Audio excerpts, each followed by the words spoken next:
இப்போ ஒரு எஸ்ஐபின்னும்போது என்ன பண்றோம்னா, சிஸ்டமேட்டிக் இன்வெஸ்ட்மென்ட் பிளான்னு சொல்லுவோம். இது புதுசா வரவங்களுக்கு நான் இத சொல்றது. என்னன்னா, நீங்க இதுவரைக்கும் இன்வெஸ்ட்மென்ட்னாலே என்னன்னு தெரியாது. மார்க்கெட்ட பத்தின புரிதலும் இன்னும் எனக்கு எதுவுமே கிடையாது. நான் ஃப்ரெஷ்ஷா வந்திருக்கேன் அப்படின்னும்போது, எஸ்ஐபி போயிட்டு நீங்க போடுறீங்க. இந்த எஸ்ஐபின்றது என்னன்னு பார்த்தீங்கன்னா, உங்க சார்புல வேற ஒரு இன்ஸ்டிடியூஷன்ஸ் அவங்க ட்ரேட் பண்ணி தராங்க. இன்வெஸ்ட்மென்ட்ட எங்க போடணும். இப்போ உங்களுக்கு வந்து பர்ட்டிகுலரா இந்த ஸ்டாக்க பிக் பண்ணணும். இந்த ஸ்டாக்ல இன்வெஸ்ட் பண்ணா நாளைக்கு ஏறும்ன்றது தெரியாது. அந்த புரிதல் இல்லன்ற பட்சத்தில நீங்க என்ன பண்ணுவீங்க, ஒரு ப்ரொஃபஷனல் கிட்ட குடுக்குறீங்க. அதுதான் மியூச்சுவல் ஃபண்ட்ஸ்.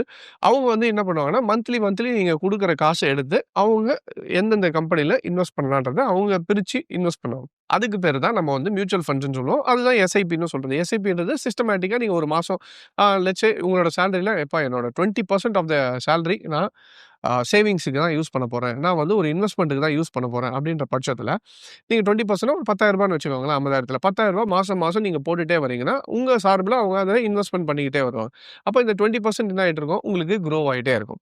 ஸோ எஸ்ஐபிய ஸ்டார்ட் பண்ணுங்க. 25ல இந்த 2025ல first emergency fund. Second thing is go with SIPs. ஒண்ணுமே தெரியாதவங்க ஃபர்ஸ்ட்டு எஸ்ஐபில ஸ்டார்ட் பண்றது it will be a better option. ஏன்னா எல்லார்கிட்டயுமே ஃபண்ட் இருக்கும்னு சொல்ல முடியாது. பல்க்கா ஃபண்ட் வச்சுட்டு தான் ஸ்டார்ட் பண்ணுவோம்னு சொல்ல முடியாதுல்ல. அதனால எஸ்ஐபில ஸ்டார்ட் பண்றதுல தப்பு இல்ல.